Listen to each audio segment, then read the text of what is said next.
Oi, pessoal, estamos aqui mais uma vez. Hoje a gente não vai ter aula, tá? Visto que na aula passada eu expliquei um capítulo. Como eu tinha prometido a vocês da gente ver sobre a Europa, mas vai deixar para semana que vem, tá? Porque hoje eu vou corrigir aquela atividadezinha de 5 questões que foi enviada, tá? Do livro, para vocês pesquisarem pelo livro, tá? Foram 5 questões que eu elaborei, não tirei do livro. E para vocês pesquisar no próprio livro. Ou então por outras fontes. Tá? E quando concluir, aí eu vou deixar lá, quando concluir a correção aqui, eu vou deixar na plataforma a atividade dessa semana, que vai ser uma pesquisazinha. Tá? Vamos lá, qual foi a primeira questão? Qual o objetivo da União Europeia? Pessoal, qual o objetivo da União Europeia? Onde perguntarem a você, você diga logo na bucha, na lata. É uma comunidade de interesses econômicos. Pronto. Ah, professor, não é uma entidade bélica, tipo a OTAN? Não. Comunidade é para integrar economicamente os países europeus. Tá? Fazer uma integração entre esses países. Quer dizer, uma moeda única, liberação e circulação de mercadorias, entrada e saída de pessoas, e assim sucessivamente. Tudo que vai gerar renda, tudo que vai gerar lucro. Então, essa que já teve a origem de outras antes, mas findou-se com a União Europeia, que é a principal, que é a atual, tá? Que pega alguns países da Europa. O professor não tem todos, não. Para vocês terem uma ideia, dentro da União Europeia ainda tem os países da zona do euro. Porque, como eu falei na hora passada, exemplo da Inglaterra, não utilizava o euro. Né? Então, dentro da própria União Europeia tem outra divisão, os países da zona do euro. O que seriam esses países da zona do euro? Os países que utilizam a moeda, o euro, como moeda, quer dizer, uma moeda comum para todos os países. Por exemplo, você vai para a França, não é mais o franco, é o euro. Vai para a Espanha, é o euro. Para a Itália, é o euro. Né? Então, uma moeda só. Professor, para quê? Mas por que isso? Justamente para facilitar a economia. Vamos ver o que vocês viram lá no 7º ano. Lembra-se quando os reis se fortaleceram? Que quem fortaleceu os reis foi os mercadores? Porque de repente ele chegava num canto do reino, era uma moeda. Chegava outro canto, era outra moeda. Então eles apoiaram os reis, os reis unificaram uma moeda toda dentro do reinado. E isso facilitou a compra e venda de mercadorias. É a mesma coisa da Europa em relação ao euro. Por exemplo, aqui no nosso continente tem o Mercosul, mas a gente não tem uma moeda única. Se eu vou para a Argentina, eu tenho que comprar o quê? O peso argentino. Se os argentinos vêm para cá, tem que comprar o real. E assim sucessivamente. E para evitar isso, na Europa já tem uma moeda única, que é o euro. Aí ainda tem esses países da zona do euro, que são os países que usam o euro como moeda. Tá? O nacionalismo basco, o nome já diz nacionalismo. O que quer dizer isso? Explicar o nacionalismo basco.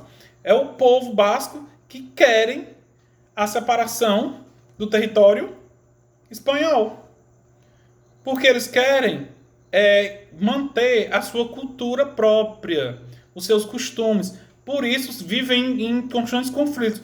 Principalmente através do grupo separatista ETA, né, que é um grupo que luta pela separação do povo basco da Espanha, que naquela região fica entre Espanha e França. Tá bom? Então isso é o nacionalismo basco. Por exemplo, se você não soubesse o que era nacionalismo basco, mas se você souber o que é nacionalismo, você já respondia a questão. O que é uma pessoa nacionalista? É o que a gente começou vendo em história lá, né? Do fascismo, né? Do regime totalitarista. Primeira coisa, nacionalismo extremo. A gente vai ver semana que vem, em história, a questão do nazismo. Mas vocês vão ver o que foi o nacionalismo dentro dos nazistas. Chegaram a capaz até de matar 6 milhões de judeus. Né? Então, o nacionalismo basco é isso. Aí vamos lá. Como a Alemanha foi dividida? Muito fácil. Né? A Alemanha foi dividida, primeiramente, expliquei na aula. Né? Acho que para fazer isso aqui, você já assistido a aula de novo, precisava nem ter pesquisado. Mas vamos lá. A Alemanha, ao final da Segunda Guerra Mundial, ela foi dividida em 4 partes.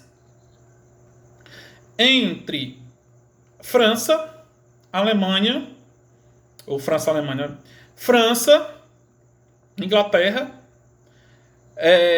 Estados Unidos e União Soviética. Quem são esses, professor? São os países vencedores da Segunda Guerra Mundial. A Alemanha, como foi derrotada, perdeu seu território.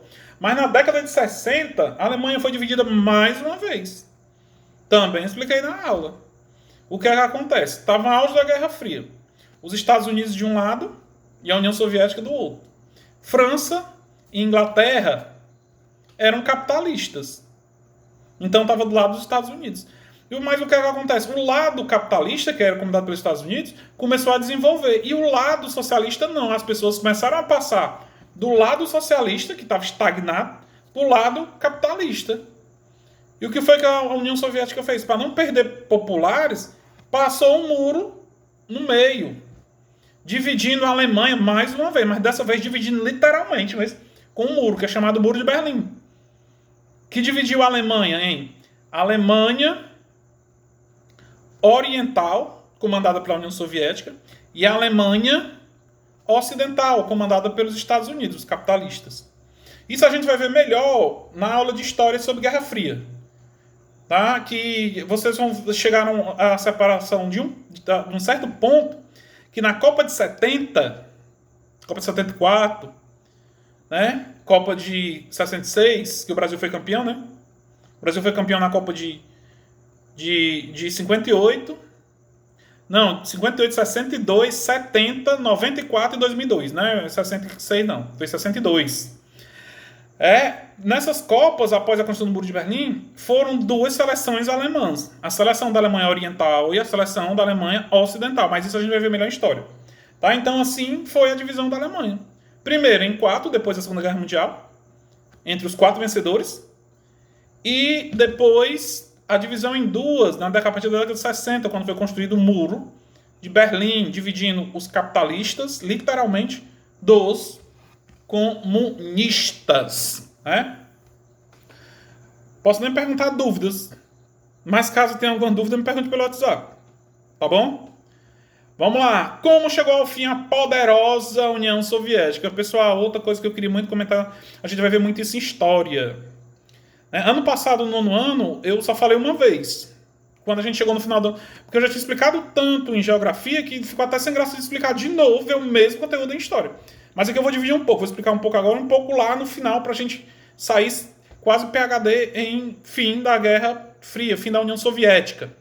Professor, o senhor disse fim da Guerra Fria ou fim da União Soviética? Foi a mesma coisa, porque quando a União Soviética acabou, se a Guerra Fria era entre Estados Unidos e União Soviética, né? Então, quando a União Soviética acabou, a Guerra Fria também acabou.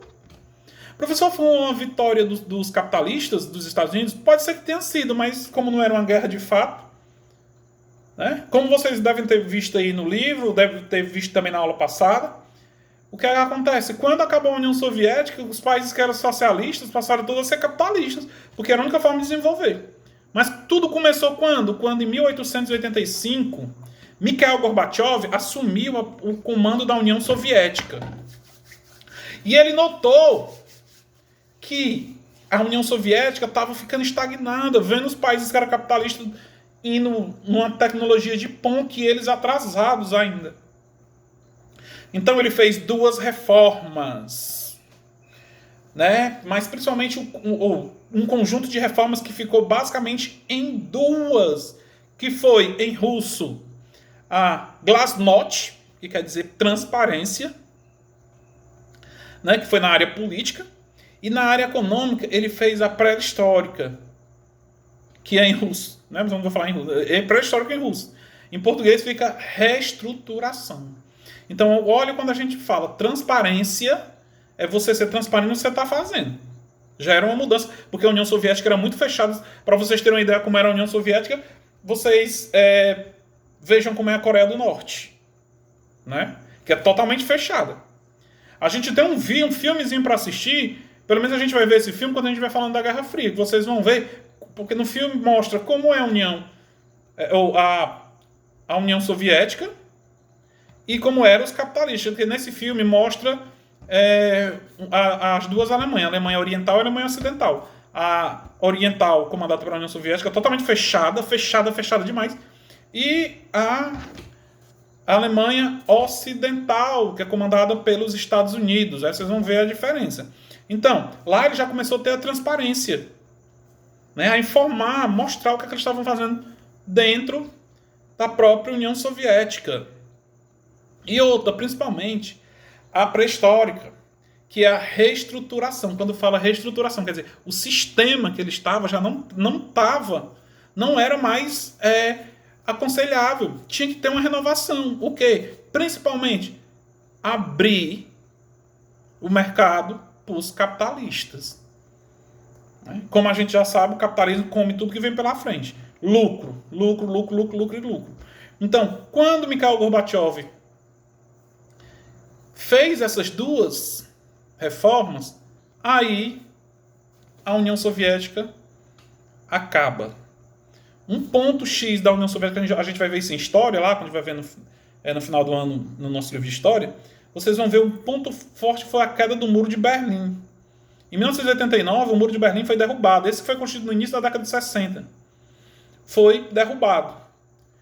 Isso aí já começou a enfraquecer a União Soviética. E findou-se em 1991, ela tendo uma queda que no TDzinho de vocês tinha lá Mikhail Gorbachev afundando dentro de um barco. Mas, quando acaba a União Soviética, aí a Rússia assume um poder central no leste europeu. Outra coisa que a gente vai estudar.